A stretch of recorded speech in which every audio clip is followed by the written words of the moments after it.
But don't look in your rearview mirror, here comes number 8. He's a rocker and a roller and he sure knows how to shut them down. I guess he runs him defended intimidators back in town. Yeah, I guess he runs him defended intimidators back in town. That boy, stand on it, son.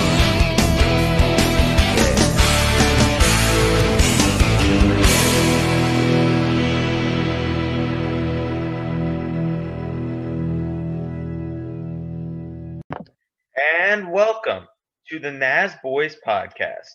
Now, did you know that in 2011, Sonoma, in partnership with Panasonic, they reinstalled nearly 1,700 solar panels, which offset 41% of the raceway's energy usage? So, welcome to the Nasboys podcast, everybody. I'm your host, Mike, with my good friends and co-hosts, Cam, aka I Spy Cam. Howdy, y'all. And Josiah, aka Josiah_Calhoun. Howdy. So let's get down to the races for this weekend. We got the Indy 500. We got the 3 Charlotte races for all 3 series. Let's start off with the truck race at Charlotte. What did you guys think of the race? It was all right. It wasn't the worst, but I don't know why, but lately Charlotte has been hitting as good as it usually does. You know, it doesn't hit different recently. And, this truck race was just average, in my opinion. Josiah? Yeah, I agree. It was a pretty average race. Although, not to brag, I am glad John Hunter Nemechek won, right? Yes, he did. So yeah, I am happy that my pick got right, and I think a couple other reviews picked him to win, but Also yeah. me. I think literally all of us except for me picked John Hunter Nemechek. Hold the L, Mike. Hold this L. All right, thank you, Cam. I will gladly take my L. You know, I'm just gonna say right now, I almost got it right, but Creed wrecked out. But whatever, I'll take the L like a G. But yeah, that was a pretty solid race. I mean, I can see what you guys were saying, how it was just all right, but I thought there was solid racing going on all around the track. Big plot twist, like I said, with Creed wrecking. He was pretty much, doing really well in the race, and I was like, oh boy, I finally get to get my pick right. But no, he messed up a restart and just got wrecked. Not hang on to it. No. Gilliland and Creed going around, and the caution is going to come back out. Oh, and then the 23 of Purdy gets hit at the last moment. Mike, that all started by Creed couldn't hold it, got loose and into Creed, and Gilliland luckily slipped by, and it looked like Creed was gonna until the last minute when the 23 just couldn't get low enough and ran into him. A couple drivers that impressed me. Haley Deegan, she was running in the top 10 a lot, and Carson Hocevar finishing in second. And to be completely honest, I thought if Carson had just a few more laps left, he would have gotten up to John Hunter's bumper and either made it a really exciting finish or just got the win. But yeah, I thought the race was pretty solid. I'll give it a 7 out of 10. So now let's take a look at what you guys had to say about it. 2 of you said great, 5 of you said good, 1 of you said meh/okay, and none of you said bad. The driver of the day, there's no driver of the day pick, so I'll go with John Hunter Nemechek. He did make that impressive race-winning pass towards, like 50 to go maybe? I forgot when it was, but I know that he did make an insane race-winning pass, so John Hunter Nemechek is my pick. Yep. John Hunter Nemechek is also mine as well. Not only did I pick him, but like Mike said, he had that great pass. So, yep. Yeah, I agree. The old JH and Nemechek. Now let's take a look at the Xfinity race. What did you guys think? It was all right. I mean, honestly, kind of like the same with truck. I thought it wasn't bad, but it was, to me, it was okay. wasn't the worst, but you know, like I said, Charlotte hasn't been hitting as good lately, so it's all right though. Yeah, it was pretty good. Yeah, I thought it was a pretty good race. I mean, Ty Gibbs won the race, which was very impressive. There was a lot of sliding around going on, really slick track that day. Lots of great battles too. Very, very, very solid race. Big plot twist as well when Chase Briscoe got wrecked and a bit looser, take a lot of downforce off of him. So that's probably going to be the way he's going to try to pass him, is just pack air on that rear spoiler. Yeah, the dominant lane is that middle lane in the PJ1, and Chase. I mean, all the cars in front of him are in that groove. He's going to have his hands full trying to hold them off. The amount of speed, the entry speed that he just carried into turn one, it was incredible, right? He's able to drive into the corner so hard. Look at there, he's packing here. You see him get loose. He's going to get underneath him here. Got a lap car to deal with, though. Man, the 54 is just turning so much better than the 99. I feel like he's got pretty tight. It's going to get tight right here. Oh, boy. Now, pulling this off at the bottom is going to be tough. Yeah, Chase is... Oh! Save it! Whoa, save it! Oh, man. Oh. He's going to keep it off the wall here. Well, they did a good job. And that was all air. Yeah, all air. I don't think he ever touched him. I don't think so either. Yeah, definitely really close. And, you know, now if you're Chase Briscoe, I think you're out of tires too, so I don't really know how that... Yeah, everybody's out of tires. The only guy sitting with tires is Brandon Brown in the 68 car in 21st position, so good for him. Bad for Chase. Let's see what happened here. You know it's hard to finish the pass on the bottom. Here comes Ty up the hill and just packing air in the left rear quarter. That's what it is. It turns that thing around so much. Kevin, you know how it is too. If someone starts packing air there, you start asking your spotter, did I get hit? Yeah. It feels like someone actually hit you, the amount of air that's forced onto that left rear. Yeah, and he definitely did not hit him. And, you know, I think as you make those passes a couple laps before that, he was trying to do the same thing. He'd drive it in there and he'd try to pack that air on there. Driver, but, you know, he didn't even touch him. I mean, you could even see it in the corner panel view. There was no damage on his quarter panel. That's just what happens. Good point. Good point. Yeah. So yeah, but I actually respect Ty Gibbs a lot. I'm not trying to sound like a bandwagoner, but you know, the kid is already a very respectful person. He races like a veteran. I mean, get this man in a full-time Xfinity ride next season. He already has 2 wins. That's more than most people have in their first Xfinity year, even if it's part-time. So that's very impressive. I'll give the Xfinity race an 8 out of 10. And now let's take a look at what you guys have to say. 1 of you said great. 7 of you said good. None of you said meh/okay, and none of you said bad. Henry 24257 says it was pretty entertaining. Wish Briscoe would have won. And Austin Hawkins 018 says because Ty won. I'm assuming he said it was good. Yes, he did. All right. And the driver of the day is Ty Gibbs, which I can respect that. Other votes are Brandon Brown, who made it from P20 to P4 in the last 20 laps, and Alex LeBay.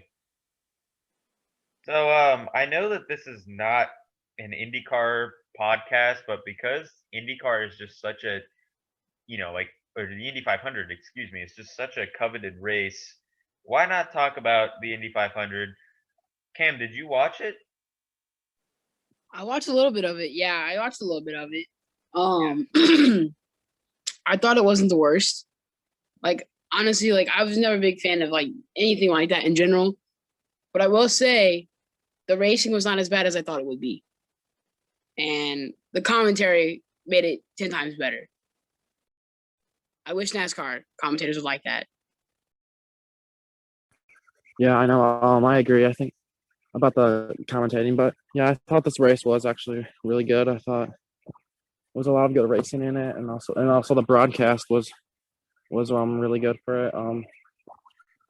Yeah, I thought this race was really good. It was really cool to see Helio Castroneves win his I'm pretty sure it was his 4th Indy 500. So yeah, that was, which ties a record.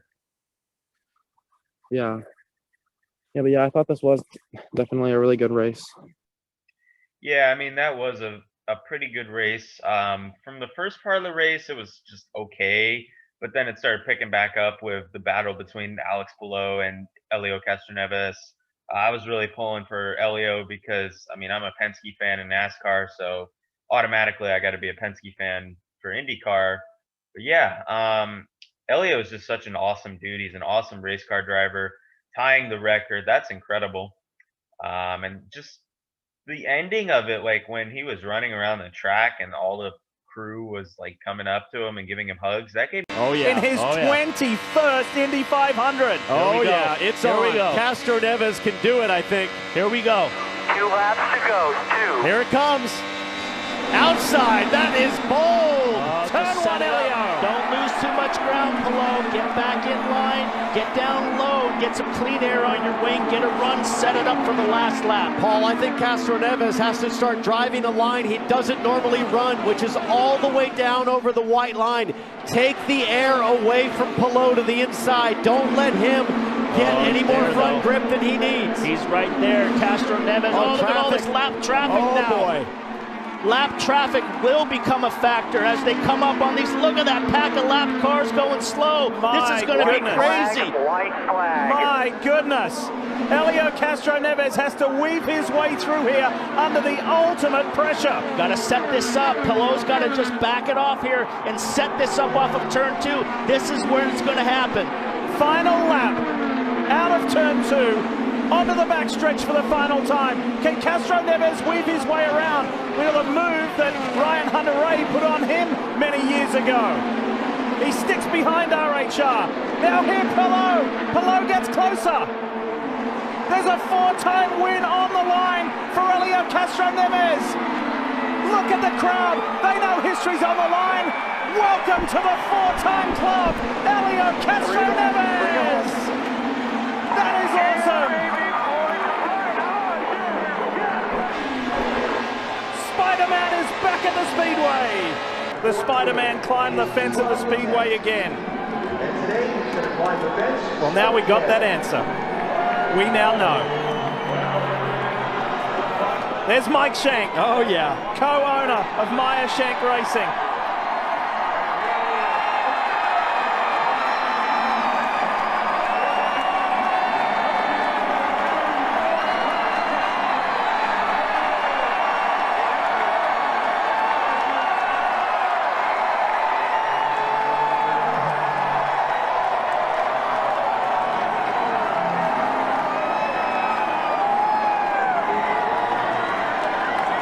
Unbelievable. Let go by Penske for younger drivers and then put it on everybody today.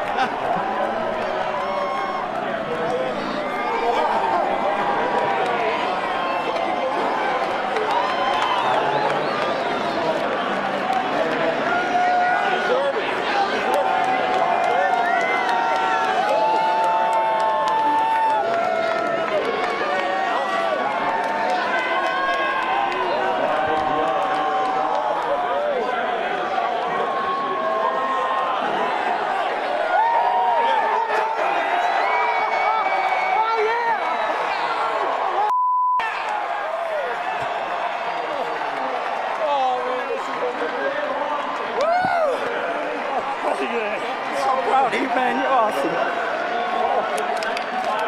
Good try. Hey!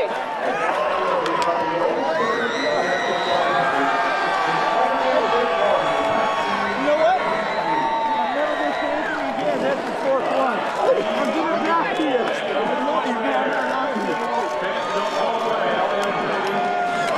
Daytona 500.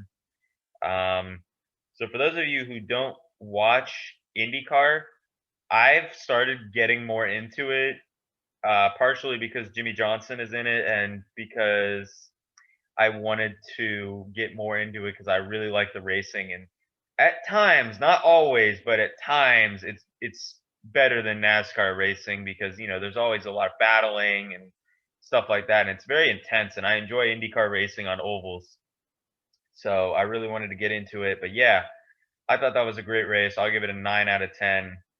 And yeah, let's see what you guys have to say about it. Hold on. Did I not? Okay. 5 of you said great. 3 of you said good. 2 of you said meh/okay, and none of you said bad. Henry 24257 says that battle for the lead was so amazing, and PD Jim Maniac says because what? Honestly, because what? So there's no real clear driver of the day, so I think I'll give it to the winner, Elio Castroneves. I'll Yeah, give me it to the winner as well because I think he deserves it. I mean, he tied the record. That's pretty amazing. Like I haven't even watched much of Indy, but like that's pretty good. Yeah, I definitely agree. Helio Castroneves winning his 4th Indy 500. And for one more thing about the Indy 500, Elio has the record tied with AJ Foyt, Al Unser Sr., and Rick Mears. So Elio may be back next year. Comment down below if you think he'll win his 5th and be the GOAT of Indianapolis. So now let's get into the Cup race. What did you guys think? Now, I thought this was a good race. All right. I did think it was a good race. There was actually a good amount of battles, that I actually enjoyed. If I had to give it a rating, I'd say like a 7.5 out of 10. Yeah, I did think that this was actually a pretty good race. I was thoroughly entertained throughout the whole thing. It didn't get too boring because it's such a long race and there wasn't that much cautions. But yeah, it was really good. It's really cool to see Hendrick dominating like this, and then they got another like they got all their drivers in the top 5, which is really cool to see. And I think Kyle Larson's, especially him, is definitely going to be really dominant this season. Yeah, I agree with both of you. The first part of the race, I didn't watch the whole first part. I started watching towards the end of the first stage because I was busy with stuff. But yeah, solid racing at the beginning, but the last couple of stages were a little boring. But it is nice to see Hendrick come back and dominate. Let's see, I mean, all their drivers finished in the top 5. I told you in the beginning of this show that if Hendrick could get all their drivers, like properly developed, they could be a super team. And boy, was I correct. So they're impressing me. They got their 269th career win as a team, moving up in the ranks over Petty Enterprises. So that was a big moment for Rick Hendrick there. Congratulations to him. He's definitely one of the best team owners in the sport. I have so much respect for that guy. He's definitely my second favorite team owner behind Roger Penske. But yeah, I'll give the race a 6 out of 10 overall, but cool to see Hendrick come back. Would like to also add that Kyle Larson impressed me. He's been getting up there. So to see him get up there in front of everybody again and actually win it, yeah, after having close calls all the time was pretty nice. I still think he got screwed last time. So the fact that he came back and got redemption was nice. Yeah, I agree with you. I didn't realize Kyle was going to be this good in the season. I knew he was a good driver, but I did not think that he was this good. And I'm very impressed with the way that he's been driving the car lately. And here's a spoiler for next week's episode. He is one of the championship favorites, in my opinion. So be on the lookout for Kyle Larson. But let's take a look at what you guys had to say. 1 of you said great. 6 of you said good. 4 of you said meh/okay. And 3 of you said bad. Henry 24257 says PJ1 kind of messed this race up. And the driver of the day is, of course, Kyle Larson, which I can agree with. He put on a clinic. He dominated. I mean, there was only a few other leaders, and those were Chase Elliott and Kyle Busch, I believe. And maybe Bowman led some too. But, yeah, I just remember Kyle just completely dominating. So now let's try something a little different here. We're going to do power rankings. So we're only going to do 5.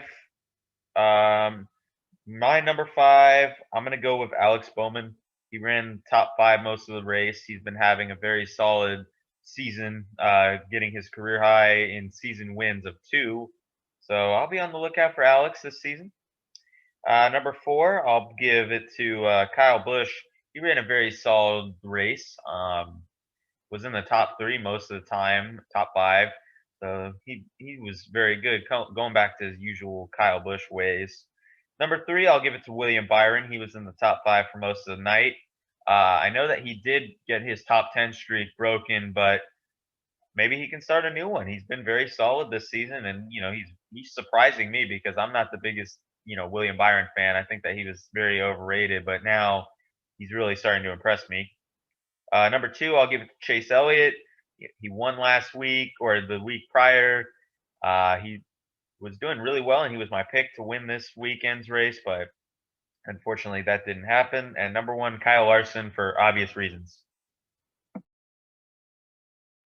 My top 5, I'm actually going to go from 1 to 5. So, but it's still in the same format. I still think number 1's like top guy. I have Kyle Larson because, just like Mike said, obvious reasons. I have Kyle Busch because I think that he's just been running amazing lately. Like, he's being Kyle Busch, which hurts to say, but it's truthful. Coming in at number 3, I have Chase Elliott as well because, he just recently won. He's, still looking fresh on road courses. Number 4, I have Alex Bowman. He's been running up lately. He's impressed me. And then William Byron, which honestly, I wasn't too shocked because I just knew that he's young talent, and I knew that he's slowly going to make his way up to that, status of where he could be considered good with everybody else. So I have him at number 5.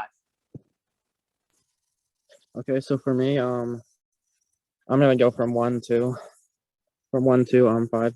But for me, actually, at number 1 in the power rankings, I actually have Martin Truex Jr. He's actually won the last 2 Sonoma races. So yeah, I have Martin Truex Jr. at number 1, and at number 2, I have Kyle Larson for definitely obvious reasons. He's been very good this season. And then at number 3, I have Chase Elliott. He's the road course guy. He's pretty much the favorite to win every road course.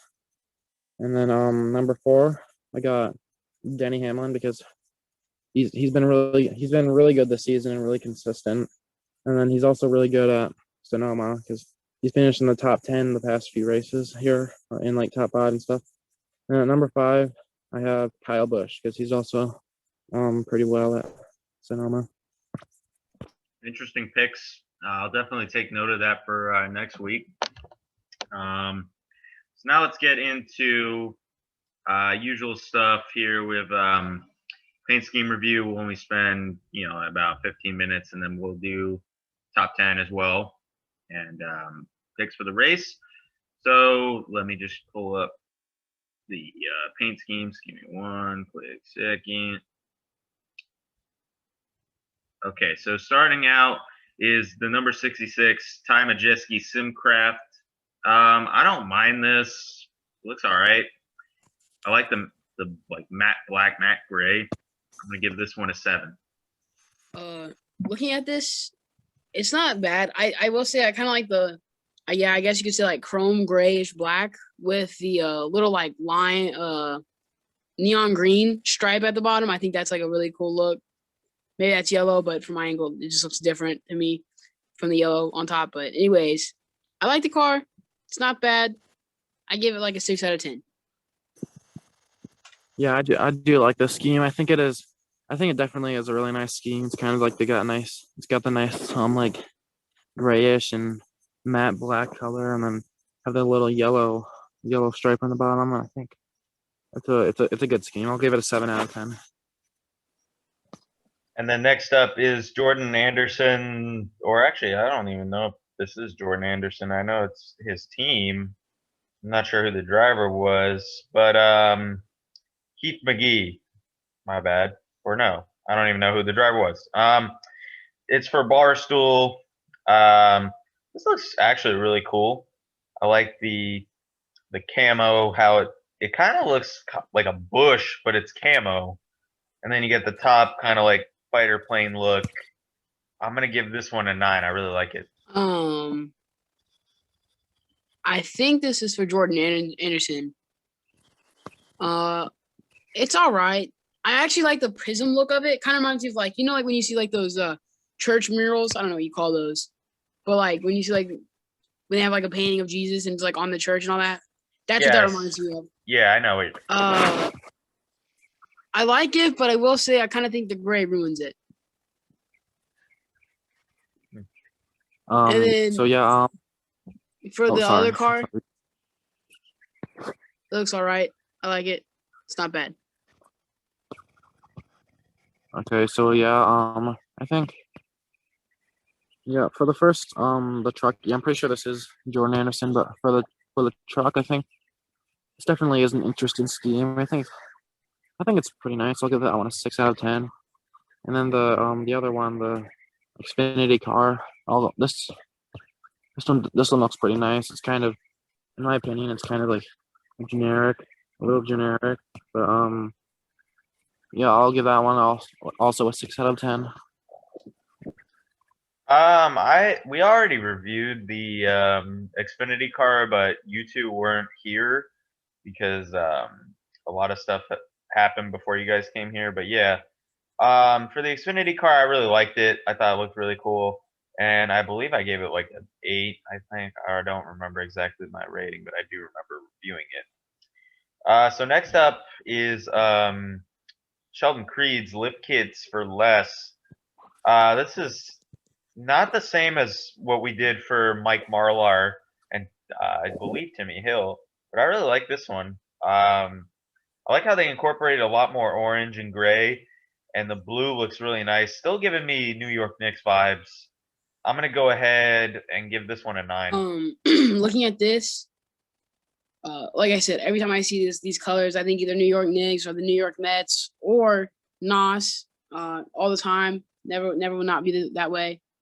But I will say I kind of like how they added their own designs to it, so it's not really bland. Like I've seen a lot of orange and blue cars. So I give this like a 9 and 10 too. I really like it. It also doesn't look bad like JTG's. Exactly. Yeah, this is a nice scheme. I agree. It kind of gives me mixed vibes. But yeah, this is a pretty nice scheme with the blue on the hood, and then I don't know. Actually, the blue on the hood does feel a little bit out of place. How it's just there all on the hood, but yeah, this is a nice scheme. I'll give it a 7 out of 10. And then next up is Matt DiBenedetto's shocking throwback. I wasn't really expecting him to throw back to something, but yeah, it looks really good. I believe it is throwing back to Elliott Sadler, so that's very interesting to see. They got all the fonts right, obviously, since the same sponsor has been with them for years. I'm gonna give this one an 8. Honestly, for any red, black, and white car, I'm always going to give this a high number because I think they're just such a classic color that it's like, why wouldn't you? I think they all fit together. And I'm going to give this an 8.5 out of 10. The font, everything about it, even the number, it just looks amazing. Yeah, I agree. This definitely does give me throwback vibes, but yeah, I think, yeah, this one is really nice actually. I'll give this one an 8 out of 10. And next up is Eric Amarola's Farmer John. This definitely looks like it should be a farming scheme, honestly. It's got the white on the hood, but then it's got like the blue similar to Smithfield cars, and then the red. It's okay to me. I'll give it a 6.5.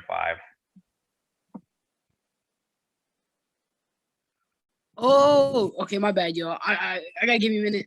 I was looking at the wrong scheme. Okay, apologies.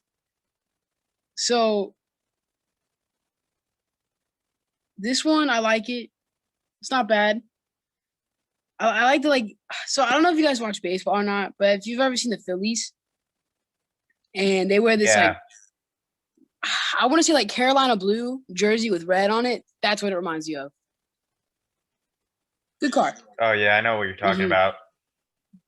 Josiah? Oh yeah. This one's I don't really know how I feel about this one.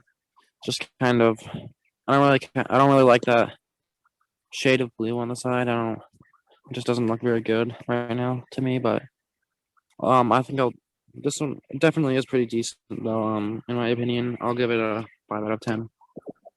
And then next up is Kyle Larson's Urban Youth School, Racing School, excuse me. I believe this is for iRacing. Yes, it is for iRacing.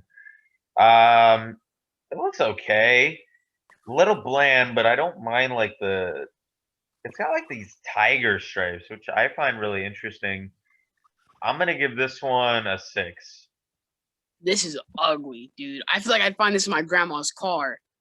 Like with the cheetah print and all that. Oh, dude, I'm sorry. This is no. Very Welcome ugly. back, Cam. Yeah. This just, oh, gross, dude.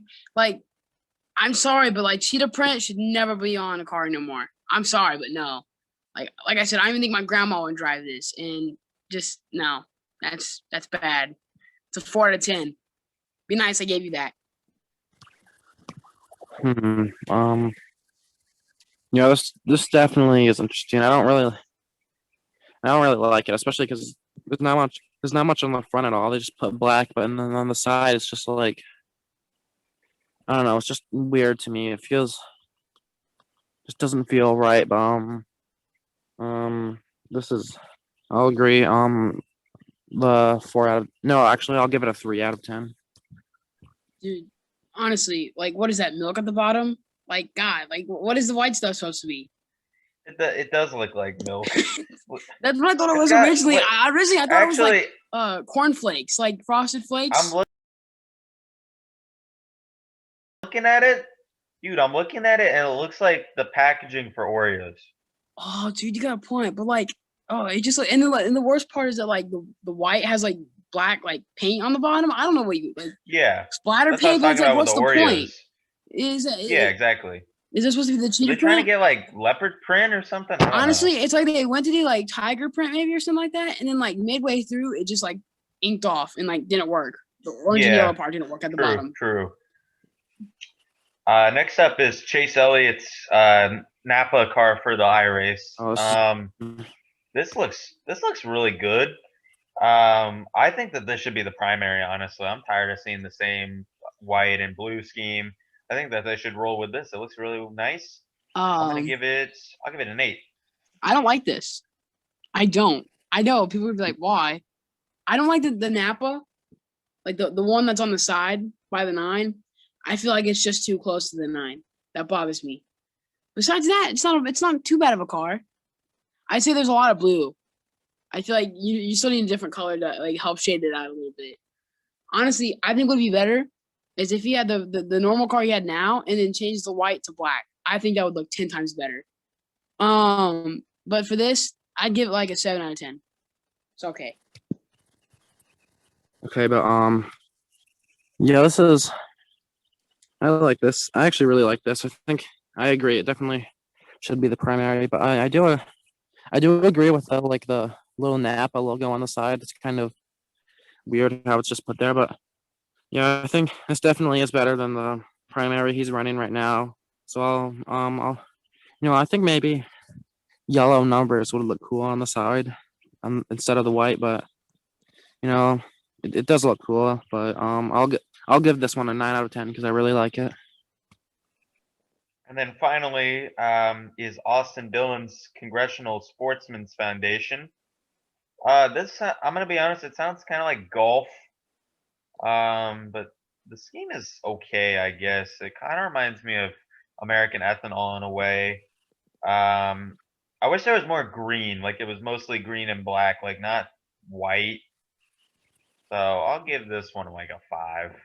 You guys know like the Freemasons, or like the Mason people. You know what I'm talking about, like supposedly part of like the secret society. That logo kind of reminds you of it. Kind of like, I don't know. It's just a weird logo. Look at it for a minute. Tell me it doesn't look like. You can see that on like a mason jar or something stupid. I don't even remember what the what the Freemasons logo looks like? I think it's like a little like two triangles and they like intertwine each other and there's like a weird M on it or something stupid, but Yeah, I think I know what you're talking about. it's okay. I will say it's better than just like a dark green. So this green I do kind of like. I feel like I find it at a nursing home, which sounds awful, I know. But I don't mean it that way. I feel like it's just a nursing home green. It's not, but it's not bad though. It's like sad but depressing, but has a good bite to it. So it's all right. I give it like a 7 out of 10. Yeah, actually. Oh, sorry. No, it's okay. But yeah, I think I do agree that this green does look actually pretty nice to me, in my opinion. But yeah, I think this is a pretty solid scheme. I think it deserves a 6 out of 10. Okay, I'll be right back in just a minute. We're gonna get into the top 10 list in just a few minutes. I don't know what. Okay, guys, we're back here with the top 10. This is top 10 Sonoma moments. I'm gonna kick it off at number 10 with Ken Schrader and Steve Park flipping in the same race. Here are the clips. And we have a car into the tire barriers. That's Steve Park. This is at the exit of turn number 2. I think that's where Richard Petty hit the wall here a few years ago. It sure is. Yep, it's a full course caution. First time this afternoon. Comes on lap number 25. Ooh, Park is way up on the tires and the barriers. John Kernan has a report. They just talked to Steve on the radio, and they asked him if he was okay. He said, yeah, I'm all right. Then they asked him what happened. He said, I have no idea what happened. Steve Park is going to come to watch as he backs in the fence. Overturns completely in the air, comes down on all 4. Looks like those guys at the X Games, the way they do those skates. Pit strategy that they worked out to get him up in the top 10. Oh, another car up on the wall here. It's Ken Schrader. Just like the one car. Oh, he stays on the roof. Yeah. Steve Park landed on all 4s, but Schrader is upside down in exactly the same area of the racetrack that Steve Park had his crash early on. You see, that's exactly the area where the pace car comes onto the track also, and the 2000 Monte Carlo moves on to the racetrack, or is about to bring out a overall caution.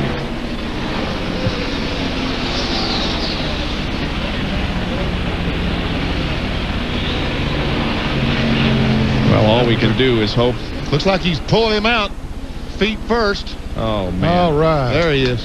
Wow. Okay. You just kind of hold your breath and don't say anything until you know the status, but wow, we are sure glad to see Kenny emerge from that tangled mess. Schrader saying, boy, did I do that? He said, wow. Let's take a look at it. Again, it's just about the same type of crash. He goes over once, 1.5 times, and then rolls back on the hood. Looked like he was going to roll on the wheels, and all of a sudden, whoa, he's going to go down and talk to somebody. No, guess he just running across the racetrack. He may be looking for somebody, but I think he's more interested in. He was in the thing. You know, remember a few moments ago when we saw those cars passing Bobby Hamilton down in turn 11, there were a lot of cars that were running awfully close together there, but we didn't see him make a gesture. All those cars have gone by. Had to take one last look back at his car. He doesn't have a very long walk to the pit area. He's saying hi to Robert Presley. Said hi to his crew. He said hi to Kenny Wallace, his teammate. So Schrader is okay, but the car is on its roof up in the area of turn number 2, and we're under another full course caution in the St. Mark Cragen 350. So basically, Steve got sideways in turn 1, hitting the guardrail and flipping over. Luckily, he was not injured. But ironically, Schrader had flipped in the exact same corner, and even though it was way worse, he barrel rolled 2.5 times, but he was also not injured. Coming in at number 9, we have Clint Boyer's dominating win at Sonoma. Roll the clip. Anxious moments for Boyer, the race leader, and Kurt Busch stays right behind him. And Kurt Busch is doing a great job of holding off that 14 right now. As he said, we're not going to be able to finish it off. We just hope we come out of here with something. Kurt Busch is carrying this car. If there's something wrong with it, with the back of that thing, he is carrying this car at this point. Tony, got to look at him. Oh, he Stewart got drove in there really deep. Yeah, look at him smoke the tires. Stewart makes the pass for the runner-up position, but he might be running out of time. Boyer in turn 7. Yeah. See Vickers there. Yeah, Vickers up to 4th now. Jimmy Johnson in 5th. And there goes Truex off course after a great day. After a great day. Top 5, top 6 car, obviously. You're going to be clear by 7, back to that 14, clear by 7. Yeah, obviously somebody's got into him, it looks like, and spun him around. And that's what happens when everybody gets aggressive and tries to make something happen in these last 2 or 3 laps. It can ruin your day. One of the great stories of 2012, the resurgence of Michael Waltrip Racing. Tony smoked it down in there. Today, Clint Boyer going to get him their first trophy of 2012. Great job. He drives it back to the start-finish line and wins the Toyota St. Bart 350. Thanks for coming over here and doing this with us, my friend. He just dominated from the start. He was just very dominant. Okay, coming in at number 8 is the 1994 Save Mart 300. Roll the clip. Terry Labonte is and Derek Cope has gone up over the tire barrier. Let's see what happens. John Krebs. John Krebs goes, wow. Oh, yeah. Out through there in front of Derek Cope. Like I said, folks, there's trouble everywhere around this course. That is a wild ride. There you can see Cope. He is out of the car and walking away. There is John Krebs, and boy, are we glad to see him up walking around after an unbelievable incident. So this is when Derek Cope slams into John Krebs, causing them to both go into the tire barrier, and then they both go flying over it, obviously. But this was pretty scary because John Krebs, who also was the result in that accident, he went over and he was like flipping down the hill, and then that was pretty scary because he was like flipping nose down. So that was pretty scary. I'm glad he got out of that good, and I'm glad both of them got out of that good. But yeah, Ernie Irvan ended up winning this race, dominating in William Byron fashion.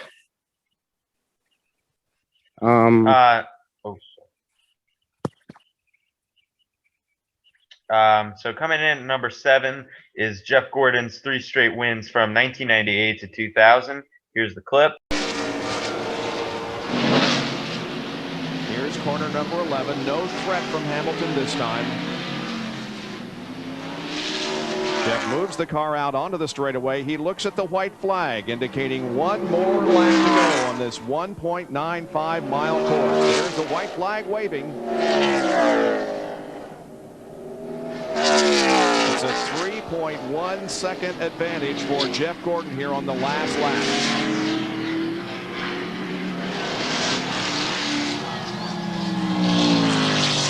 Dale Jarrett led 5 laps in this race. He's back in the 18th spot. Elliott trying to pass Dale Earnhardt in 11th position. Battles raging all over this road course, but the concentration right now has to be on Jeff Gordon, who is close to another victory. Second place, Bobby Hamilton. Oh, look at Grissom and Kenny Irvin Jr. out there rubbing paint. That's about the 9th spot. Grissom was able to get by Earnhardt and move into the top 10. Jeff Gordon enters corner number 11 for the final time this afternoon. He'll tiptoe through that corner this time. He's got a big enough lead that he doesn't need to push it. Jeff Gordon wins his 23rd of 83 NASCAR Winston road course races. He won it from the pole position. It's his 6th top 5 in his 11th road course race. He also wins the Winston leader bonus of $10,000 because Gordon will move into the playoffs. sideways. He really tried. He got a little bit too deep. Got the back end out. Jeff Gordon will take the white flag. One more lap to go. Here's the white flag coming out for Jeff Gordon. There will be a couple of more opportunities that Mark will have to make the pass, but so far Gordon has been successful holding him off. Right here, Mark's been getting to this corner. I thought maybe he might try to drive under it. Could not, as Jeff gets to that corner well. John Andretti has moved into third position. And I mentioned a moment ago that Kyle Petty moved to 6th. He's dropped back to about 8th now because Jimmy Spencer has moved up to 6th. No driver has ever won 4 consecutive NASCAR Winston Cup races on a road course. If Jeff is able to take the checkered flag, he will be the first driver ever to do it. He's through turn 7. There was a good passing opportunity for Mark, and now really there's only one more, BP. Turn 11, this is the S's. Mark is right there. He's on the back bumper, and he's driving his heart out. So is Jeff. The left-hander turn 9. They'll go back to the right in 10, and then down for 11. Downshifting on the brakes hard. Martin is trying everything he can to pull even and pass Jeff Gordon. He's got one last shot. He looked like he might try from the outside. Now he goes to the inside, but no, the car is sideways on him once again. And here comes Jeff Gordon to take the checkered flag and win the St. Mark Rayleigh 350 at Sears Point. His 4th road course win, second here at Sears Point.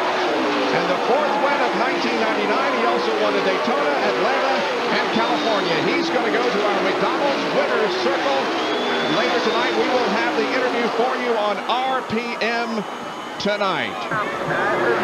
Now, one more time. Maintains that White second flag, spot. white flag. White flag is indeed out. One more lap to go. Jeff Gordon with a 5-second advantage on Sterling Marlin, but can the fuel carry him the distance? Talking about Bobby Labonte when that pass almost happened for second spot. Terry Labonte is a very accomplished road racer. You know has taught Bobby a great deal about getting around these road courses. It sounds like, it looks like that Bobby has listened well. He's done a fantastic job here today at Sears Point. Down through the chute, quarter number 7 for the final time for Jeff Gordon. He started on the pole here last year and won. He started 3rd at Watkins Glen last year and won. He's up through the S's. Got one downhill, but still he's got to have some fuel, got to have some gas to get on back to the start-finish line. But it looks like he's still running good when he comes by our position here. Well, he was born in Vallejo, California, not too far from Sears Point, and the hometown fans are loving it. The people gathered around us here have their arms in the air cheering for Jeff Gordon, but let's see if he can make it. He's through corner number 11, still appears to have adequate power, and Jeff Gordon comes down and wins his 6th consecutive road course race at Sears Point International Raceway, beating Sterling Marlin and Mark Martin by 4 seconds.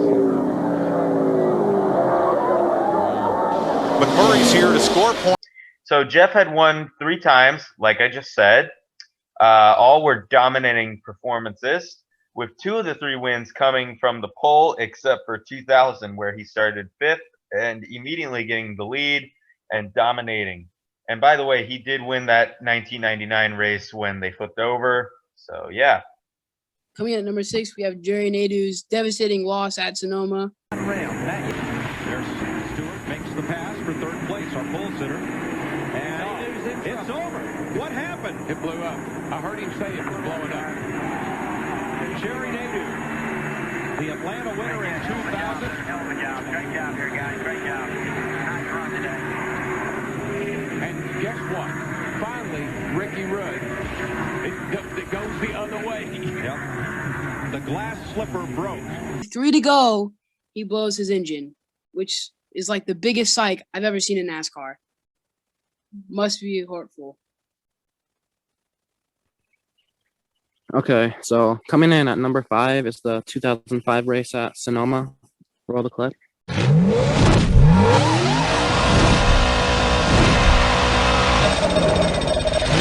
Montoya trying to make a move on Kyle Busch in the 18. In a good spot, going down 11. Oh, that's going to leave a mark. Wow, he stayed off the wall. Oh, he locked it up. Vickers around. Vickers locked it up, and he gets into McMurray. Newman spins around. Dale Jr. got a piece. And you know what? That really all started with Kurt Busch and those, or with Kyle Busch and Montoya. Kyle Busch, Montoya racing for 13th here. Yeah, and Montoya just, he didn't give Kyle a whole lot of room. He bullied him off the racetrack on that deal. And look at it from this angle. As he's off, think about you being in one of these cars back here behind. You see, but you're coming through there. But see, I think Vickers just went in way too hot. He was way hot in there. He had no chance of slowing that car down for that corner. Not with that many cars in front of him. It was Tony Stewart right behind Vickers, and now we ride. And back at Infineon Raceway, and yes, that is a live picture. Payback sometimes. Well, a lot of times it happens around this place. Tony Stewart just got paid back for what he did earlier to Brian Vickers. So the attitude kind of, what the heck, I'll let him go and then pay it off. And I can guarantee you that all clear. All Vickers has been thinking about since he got turned by Stewart was getting in a position to do this. Looking for him. Where's that 14? Yeah. Yeah. Yeah, this is early. Okay, no, this is just now. Oh, yeah. I mean, Vickers comes from the left side of the racetrack, or from on your screen comes from the right side of the racetrack across to run in the back of Tony. Now, this is what happened early. Actually, the race where Tony Stewart hits into Brian Vickers, and then they both end up spinning out. So yeah, that was a pretty, I don't know, that was a pretty moment in Sonoma history. So. In at number 4 is Marcos Ambrose making a huge mistake, giving Jimmy Johnson the win. Here's the clip. When they all got bunched up there and let him go. And then I thought he was going to come back on him, but Marcos just drove away from him. I'm telling you, the 47 car, he's been impressive, especially when he got out front. You can't take anything away from that team. And they rose to the occasion on that pit stop and on their calls and on their strategy. I think he might be a little bit more aggressive in this situation. Only because I think the 40. What's going on here? Ambrose stopped on the track. Yeah. Unless he's lost a gear. This is going to be interesting.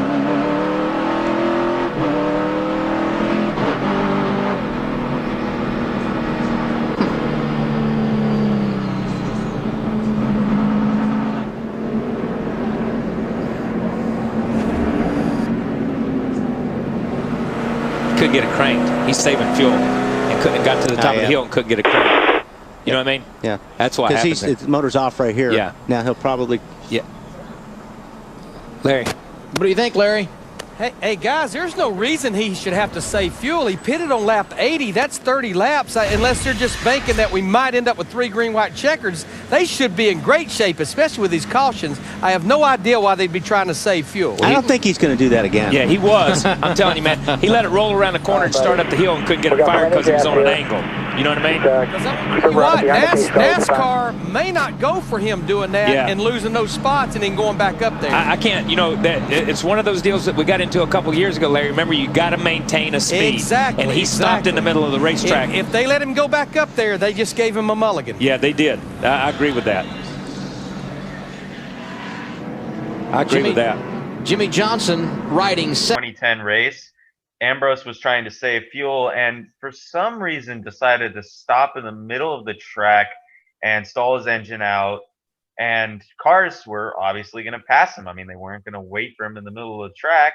So he fell all the way back to 7th because NASCAR counts it if you stop in the middle of the track and the cars pass you. Eventually, Jimmy Johnson got the win, and they credited Ambrose with a 7th place finish. Yep. Coming in at number 3, we have Tony Stewart moving Danny Hamlin over to win final race at Sonoma. Tony better not do what he did in the 7 this time, or he's in trouble. Try to dive you down here. They're working him. Not close enough. Nope. Tony's right where he needs to be, man. See if he can make a gain. It's all about getting off of this corner. He gets in there good. Oh, he missed it a little bit. Clear by 2, clear by 2. Be ready for the dive. Uh-oh. Oh, he's wheel hopping. He's going to hit him. Hamlin is there. He hit him. Hey, got him. Oh, no. No. It's not over. Get him back. Denny got in there and wheel hopped. I don't think he meant for that to happen, but then he made contact with Tony. I think Tony was also pretty loose getting in there. Well, that was what happened to Tony lap before, you know, when he got loose into 7 and that allowed Hamlin to close up. Hey, but this thing's not over, guys. Watch what happens into turn 11 in this heavy braking zone. 2 more corners. Hamlin trying to pull away. Close enough. I think Tony used up his stuff. I mean, we knew he was having, you know, issues Here we go. with the car. Stewart inside. He Hamlin is went there. wide. He gets Hamlin. They hit. And Stewart comes off turn 11. Look at that. He's coming to the flag. How did that Tony just happen? Stewart How did wins. that happen? Are you kidding me? Oh, my goodness. All right, man.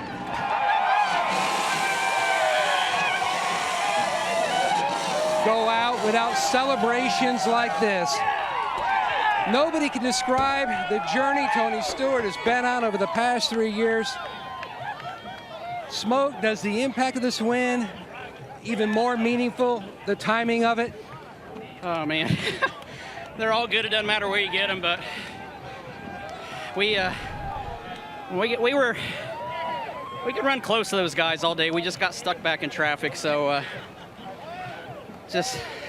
it's pretty ironic. The last one we got was in a Code 3 car, and I'm proud to do it again, but proud of Mobile One and Bass Pro and everybody. They just an awesome job. You look at your legendary career, your 8th road course win, your final year. What does it mean to chalk up another one on your racing resume?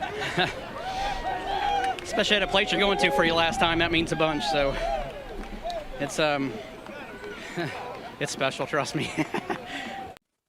Now, get a little perspective here. This was 2016. They were kind of battling throughout the whole race. There was a good amount of battles there, but at the end was when the big one happened. You know, it was just big battle, big race, and Tony Stewart comes out pulling off the win after moving Denny Hamlin. Okay, and so now coming in at number 2 is the 1995 Safe Mart 300. Roll the clip. Right on the back bumper. Folks, I don't know if you're getting excited, but I am. I wouldn't want to study diet of this, but I really look forward to Here we go. He's got him on the inside of turn 6. Never could have thought he'd made the pass there, but he did it. Now let's see if Martin do anything with him here coming into 7. Now Earnhardt's got a bigger lead. Yeah. Got a good lead coming in here. And he's been getting through this corner good. Both of them have. Martin's car slides coming in there pretty hard. He kept under control now. Jeff Gordon moves up on Martin, and Earnhardt pulls away. Something has gone wrong with Martin's car. Here's how it happened. Up in turn 6, the carousel, and Martin gets the car sideways as he gets in the corner, and Earnhardt just drove by. Boy, he took advantage of that little bit of a wiggle that Mark's car made there, and just drove right on by. And here comes Dale Earnhardt towards me as the leader of the Save Mart Supermarket 300, and Jeff Gordon trying his best. Oh, he almost lost it. And he's won a car length or so. Jeff Gordon runs third, then Rudd and Labonte. Here's Earnhardt coming into turn 7 for the last time. He's going to come in a little bit easier this time than he's been coming. Martin will close in on him. Gordon closes in on Martin. Martin gets right up with a car length. But Earnhardt, going through here easy, was able to accelerate off that turn. That's exactly what he wanted to do. Keep the car in as straight a line as he possibly could because he knows it's going to be tough to pass down through here. The only problem he has now, Benny, is down there at Hugh. Turn 11, that's right. That's what Mark Martin's only hope is, to outbreak Dale Earnhardt in turn 11. But Earnhardt has been getting out of the corner a little bit better than Mark. Here they come. Earnhardt comes down in the corner. Mark down in the corner. They come through the corner, and for the first time in his NASCAR Winston Cup career, Dale Earnhardt wins on a road course. There's a checkered flag. He beats Mark by about 3 car lengths. Jeff Gordon, Ricky Rudd, Terry Labonte, and Ted Musgrave are following. It's his 2nd win of the 95 season, his 65th career win. Now look at Rusty Wallace still trying to pick off positions as he comes alongside Ward Burton. And Richard Childress is in Africa. He miss this today. Earnhardt winning his first road course. Okay, so yeah, this is the race where Dale Earnhardt actually held off Mark Martin for the win because he passed him with I don't know exactly, but it was with a few laps remaining. So yeah, that was pretty impressive because Mark Martin, he's really good at road courses. I think he has like 6 wins at road courses. I'm probably wrong, but yeah, this was also really special for Dale Earnhardt because this was his first and it was his only road course win. So yeah, adding on to that, I'm pretty sure he won. I'm pretty sure Dale Earnhardt won like every race and every event or something like that. But yeah, and then also I want to say that Mark Martin, he actually led 66 out of 74 laps. So yeah, he was definitely really dominating that race. And in at number 1 is Ricky Rudd turning Davey Allison to get the win, but ultimately Allison got the win. Here's the clip. Cars come off. Bob, surprise, surprise. A Ford Davey Allison win of a road course. Is this the checker or the white flag? I've lost track. And coming up on the white flag, Benny. Here they are. Rudd is there. 11. Oh, and Davey Allison is spun. Ricky Rudd now has the lead. All kinds of contact here in the last few laps. And the white flag flies for Ricky Rudd. Ricky Rudd brings the car once again down through the S's. This will be for the final time this afternoon. Now entering turn number 11. And Ricky Rudd is apparently going to receive the checkered flag and the win of the Banquet Frozen Foods 300. Here he comes, waving to the pit crew as he passes by. The black flag is shown to Ricky Rudd. Rudd is shown the black flag. Davey Allison is shown the checkered flag. They did not give the win to Ricky Rudd, Bob? No, they gave the black flag to Ricky Rudd as he came down and passed under the start-finish line. They waved the checkered flag to Davey Allison, and he apparently is going to win this race. Well, why don't somebody jump up and down, guys? They're confused. That's what that crew is. They don't know exactly what is going on. One race in the final laps, Rudd was battling with Allison and was beating and banging on his bumper and eventually turned him. NASCAR deemed it illegal and gave Allison the win as Rudd was crossing the line with the black flag. So, now that that's done, we credit Savage NASCAR with the top 10. He is another member of the podcast, but he is not here tonight. So now let's get into our picks. This is the first time this season that the Cup and Xfinity will be racing on 2 different tracks. So the Xfinity Series is going to be racing on Mid Ohio. So I'm going to go with AJ Allmendinger. I'm also going AJ. You know, I've been picking him a lot recently, and he's been proving to me that, hey, keep picking me. So I'm going with AJ once again. How about you, Josiah? Mid Ohio is a road course, right? Or am I wrong? It is a road course. Okay, yeah, because I actually didn't know that they were doing 2 different races, but yeah, I think I'll go with because you both picked AJ to win. I'll go with Austin Cindric because he's just really good at road courses. He's been dominant this season. And now for the Cup race at Sonoma, I had a hard time figuring this out. Well, not really a hard time, but I was going to pick Chase Elliott because he's obviously the road course ringer, but I forgot about Martin Truex Jr. winning several times at Sonoma. So, and because I picked Chase Elliott for last week's race, this week, I'm going to go ahead and pick Martin Truex Jr., but I won't be surprised if Elliott wins and I will end up regretting the pick. You know, that is a good pick, Mike, because I didn't think about that, but I'm going Chase Elliott. You know what I mean? He just somehow finds his way to get a win in the road courses. So Chase Elliott is my guy.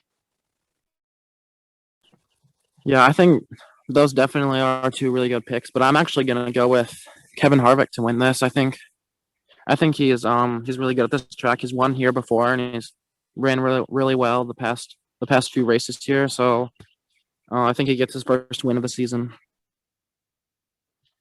And with that, that will conclude this week's episode. Thank you guys so much for watching. Comment, like, and subscribe.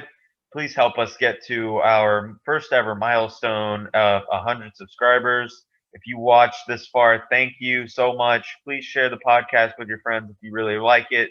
And we will see you guys in the next episode. Peace.